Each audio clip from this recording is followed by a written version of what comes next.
everybody, I'm Tom Vasel. I'm Roy Cannaday. And I'm Mike DiLisio. Today we're taking a look at a very giant game here from Glen Drover. In fact, we're taking a look at the Colossus edition. I mean, I think they're all pretty big. Called Mosaic. This is a story of civilization, and it's from Glen Drover, who loves history. He's done War, Age of Imperialism. He did Age of Empires. He likes that sort of thing. Sure. For sure. I am naturally suspicious of every civilization game ever designed. Can confirm. Yeah. Because they're often very long and overwhelming. And when he said this was 2 hours, I doubted him because publishers always say 2 hours. Of course. And I do not apologize for that. The next Civ that comes out, I will doubt again. This one actually does take 2 hours. Yeah. So I'm going to show you how this plays, and then we'll come right back and tell you what we think. At the beginning of the game, you're going to pick a color and get the board for that color. And I do want to say, as we go through this, I have the very nice deluxe version of this, so you'll see some of the nicer pieces in this. But the gameplay plays pretty much the same way. You'll get a whole bunch of leaders here, and you're going to draw 2 of them at the beginning of the game, and you will pick one of them to start with. So let's say I start with the scribe. The scribe says I get to start with 10 food and 5 ideas. So there are 3 main resources in this game. There is food, ideas, there is stone. There's also money, and money is a wild resource, except it's 2 money equals 1 of anything else. Also, the scribe starts with +5 to any single production bonus. So you have production of stone, food, ideas. You have taxes and tariffs here. Well, we'll say I'll start with 5 food. And then it also gives other special abilities. So the scribe has an extra action at the beginning of the game and 2 extra actions at the end. You also see I have an icon here. These icons are used as prerequisites to play different cards. Speaking of that, everyone's going to get a handful of starting technology cards at the beginning of the game, 5 of them. You'll pick one and pass them around.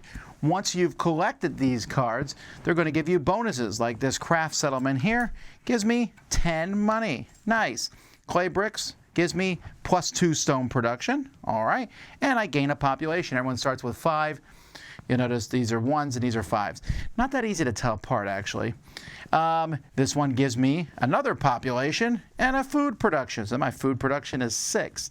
This one here gives me 2 food production for each of these symbols when I played it. So I have 1 here. So I would get 2 more food production. Probably not the best thing that I've chosen. And then 5 more ideas. Now, you could pick anything you want. I'm just giving you an example of these. These cards will also stay in front of you because these symbols are going to come into effect at the end of the game. And this one also is going to give me 3 points at the end. When setting up the game, you're going to be putting these tokens across the board. And some tokens, these cash tokens, go on specific spots. Every other hex is filled with these tokens, but these plus tokens, once you've placed all the tokens out, are going to go away. And they kind of give you empty spots that are going to be on the board. Each player is also going to start with a city on one of these cash tokens. You'll place a city there, and you'll get the bonuses of the token that you take. For example, this gives me 7 more ideas. One player is going to start the game, and you're just going to keep going around until the game end is triggered. Now, the game end can be triggered by 2 different things. There are Empire scoring cards that are in the various decks. The tax and tariff deck, this one would be the population deck, there's one in the build deck and one in the technology deck. When they come up, they trigger a scoring, and when 3 of them come up, the game ends. There's also some bonus tiles, and when many of the bonus tiles are gone, the game will also end. But on a player's turn, they're going to pick one of the available actions to take and do that action. The first and most basic action is work. When you take work, you're going to produce resources. You're going to pick one of the 3 different resources, stone, food, or ideas. You're going to get 1 for every population that you have. So here I have 7 population, plus any bonuses. So if I took stone, I would get 10 stone. If I pick food, I'm going to get 9 plus 7, 16 food. And if I pick ideas, no bonus there. I simply get 7. So this is a pretty simple action. It's a way to increase your resources. You can take a population action. There's going to be 2 face-up population cards, and you can pay the amount of food on them to add more to your population. You can take more technology cards. A technology card costs 5 ideas, and many of the technology cards that you take will have a prerequisite. So I need to have one of these orange hammers in front of me on a card that's already in play. But if I do so, I will get this. Get some more icons, and you'll see this gives me +3 stone production and gain 10 stone. So there are tons of different technologies in the deck. One of the reasons that you want to take technologies is because you might get a golden age. For all the different symbols in the game, if you have 6 of the culture symbols, for example, you immediately will take this, which is worth 6 points at the end, and it also gives you a bonus. This says 10 of any currency. If I have 6 of the city symbols, I get a free city, and also, again, 6 points at the end of the game. So there's all different sorts here, and 1 for each of the symbols. So taking technologies will give you special abilities, and you have the opportunity to get these golden ages. You can do a tax or tariff action. This is a way to get money. Each one is different. So for example, tax will give you a population plus the number of the black symbols you have plus your tax production on your main board, and you'll get that much money. However, it will also give you unrest, which is negative points at the end of the game, although there are many technologies and other cards that cancel unrest. Tariff is the same thing, although it goes off the number of unique trade goods that you've collected over the course of the game. As cities are built in this game, money is going to be added to this holding area, and whoever does the next tax or tariff will also get all the money that's there. So the more cities that are built, the more tempting this area gets. The next action is military. You can buy various military units. At the beginning of the game, you can buy cavalry or infantry units. And when you buy these, they're going to cost 5 per unit. Or you can move them. You just put them in any area you want to, essentially. And they're not really in a hex. They're just in that area because during scoring, they're going to count as 1 influence in the particular areas on the board. One of the main actions in the game is the build action, and you can build 3 different things: cities, towns, and projects. Now when you build a city costs 4 stone and costs 2 of your population. So this is going to bring down your population because they're moving to that city, which will bring down your work, so you got to keep that in mind, and you also have to have that population. But when you build a city, you can put it anywhere on the map, so you can build a normal city or port cities, which go in these spots. They kind of function the same. The main difference is, first of all, if you build a city on the board, you'll get whatever the token is. This one happens to raise my food production. Some of them give you different resources that will matter towards the end of the game.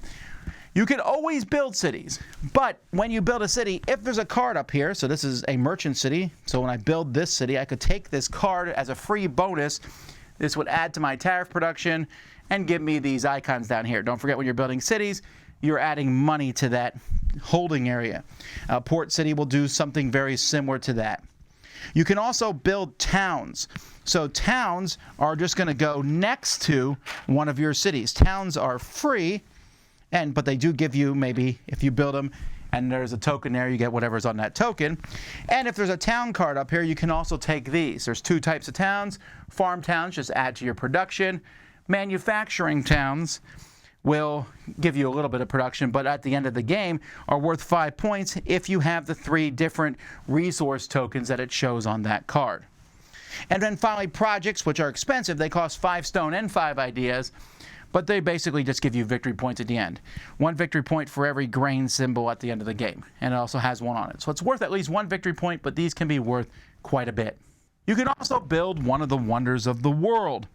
The first wonder that you build costs 20 stone and 5 food, then 25 stone and 10 food for your second, and so on and so forth. There are 9 different wonders you can build. You can build them in any area of a city. You put them on top of a resource token. You'll take that token, and then each of them is going to give you some sort of bonus. Like this one gives you 2 victory points for each city in that region, 3 points for each adjacent city to it, 4 points for a region where you have a majority of the influence, and this one's also -4 unrest. So they're all different and a lot of fun to build because you also get this cool miniature you're putting on the board. And then finally, there's governments. Now, governments have a very expensive cost in ideas. You can see this one here costs 15 ideas. This one only costs 5, but they also require quite a few symbols. You can only have one government in play at a time, but they usually give you a little bit of a bonus and will give you extra scoring points when scoring happens. During the middle scoring, you're going to score each area, and you're just going to count up how much influence they have. So cities give 2, towns give 1, troops give 1, so yellow has 2, 3, 4, 5. Red has 2 and 3. So yellow wins. Whoever wins that area is going to get 2 points for every city and wonder of the world. So yellow would get 6 points here. Second place always gets 2 points. Also, governments might score as these different scoring cards come up. So when an empire scoring card comes up, you will simply score for that. At the end of the game, when it's triggered, everyone gets one last turn, and then players are going to score for other things that they got. I've already shown you projects, and wonders of the world will score for you at the end of the game. And some technologies will score for you. As the game goes by, there will also be some achievements. If you're the first person to get it, the first person to build 5 cities, first person to get 15 ideas production, the first person to do 3 port cities, you'll take these and they're worth extra points at the end of the game also. Whoever has the most points is the winner. One last thing before I go, I do want to point out that the game comes with a very nice reference card that has all the different costs for what you might want to do. It tells you all the different achievements, wonders of the world, golden ages, all the governments, all the leaders, what they do, and how scoring works. I thought this was very nice and comes in very handy.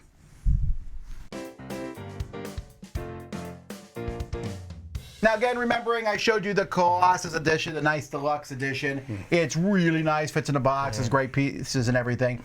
My only complaint about this is actually an identical complaint I have to another beautifully produced game called War of the Ring. Okay.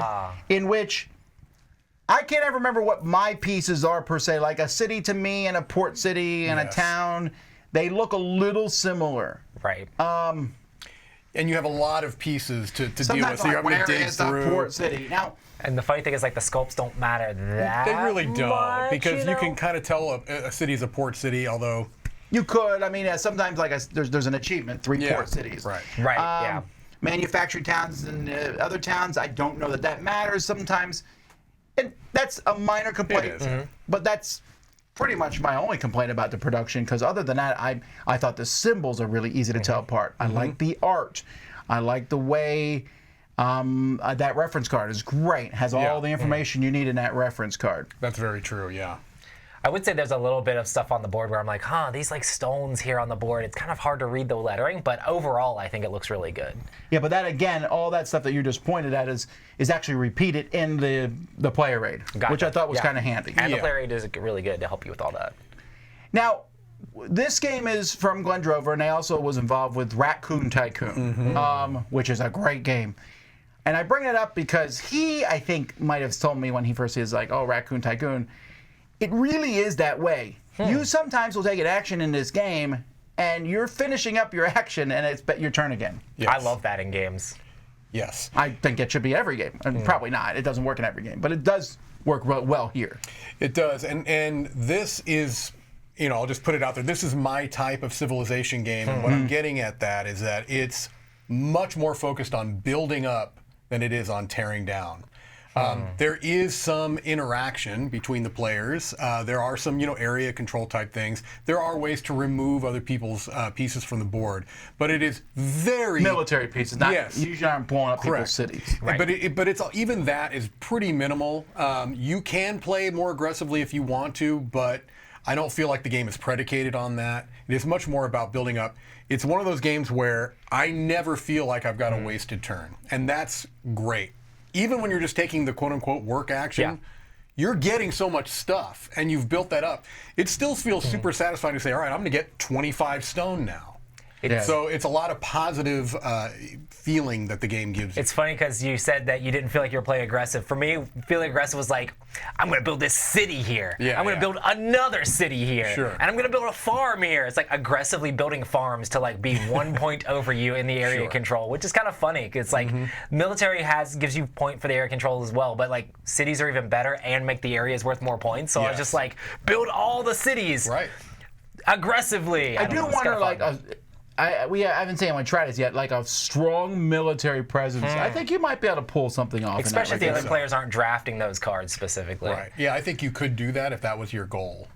But back to the actions, what I love about this game is that every turn I am choosing between several good actions. Absolutely. I never sit there and go, I have no idea what to do. I don't think I ever thought that, because if you don't know what to do, you can always work and take steps. But I mean, I'll sit there and go, oh, I can build a town. Towns are free. Towns aren't bad. I can do this. Or technology.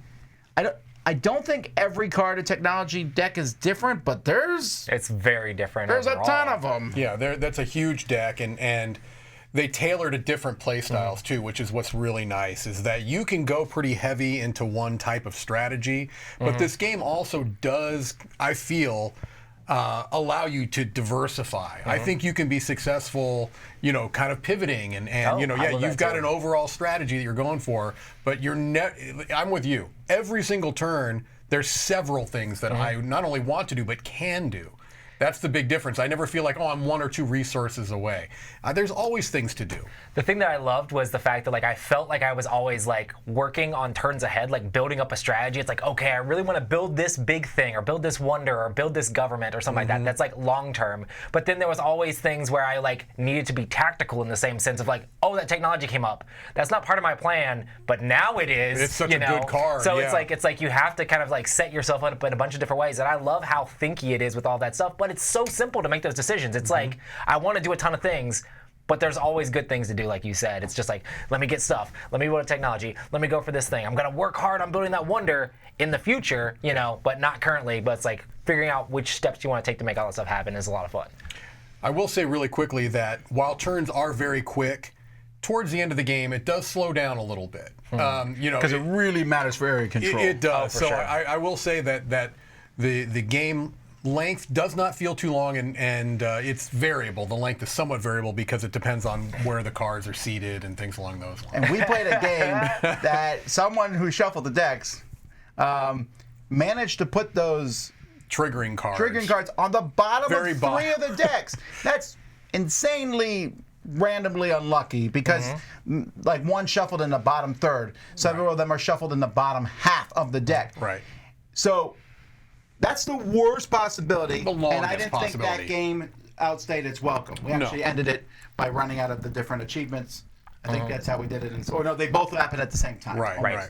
But when we played this live on our channel, Glenn Drover said he put the cards a little higher to make it go quicker, and I thought, if you did think it was a little long, that's a really easy fix. You can play a little bit shorter of a game. I love the fact that you're racing for those achievements too. It's constantly the pressure of looking oh man, Mike has those technologies. He's right on the cusp of it, but I think I can beat him if the technologies come up right, or if the right city comes out, I can grab that and oh, that technology came out and now I got the achievement right before you. There was a lot of times where we were all racing back and forth for getting those achievements, and that felt very satisfying when you're actually able to pull it off. Yeah. The game itself, we were talking about this when we played it. We often used the word 4X, explore, exterminate, whatever. This is not that. This is a civilization game. Yes. Clearly, Glenn Drover has some love for Sid Meier's Civilization, because there's a lot of that in here with the cities and then having towns next to them and military helping control things and the different techs. But man, the flow of this game, getting population so your work is amazing. It's great. But then being forced to get rid of population, if you don't put cities out, you'll lose. You will. So there's that cycle of population. Money, which feels amazing when you have a lot of it because it's wild. Yes. But getting money can make you lose some points at the end of the game. Right. And it's not as easy to get. But building more cities makes that money higher, then you're tempted to tax your people. Right. The wonders of the world, just fun to build. Yep. The governments, yeah. I think there's different varying ways to like get points and strategies. Like you went heavy wonders. I did like government stuff where I was trying to have cities everywhere. Like everybody, like we all did technologies and things like that. There's a bunch of different ways to like approach this game and try to figure out different viable ways for victory. And I think there's a lot of different ways you can play it. Yeah, I also think this is one of those games that presents itself in one way and has a game experience that I think that is very different. You see this thing set up on the table here. It looks overwhelming. It looks like, oh my gosh, buckle in for a 45-minute rules teach. It's not that. Yeah. It's a I could pretty teach just in 10 minutes. It's a pretty streamlined game. The experience is one that you feel like you've definitely played a full game at the end of it. But it's not one that I think is as intimidating as it presents itself. This looks like a big, heavy, epic, and while it has some of those elements, the teach isn't big. The teach isn't heavy or epic, you know what I mean? So I appreciate that. So what's your final thoughts? For me, I'm a huge fan of the 4X genre, which this is not, and the Civilization genre, which is kind of like a subset of that. When I play a Civ game, I want to feel like I'm building up as the game goes along, and this definitely gives you that. You're upgrading those stats, you're building cities out, you're getting cool technologies that are helping you upgrade your stats and build more things.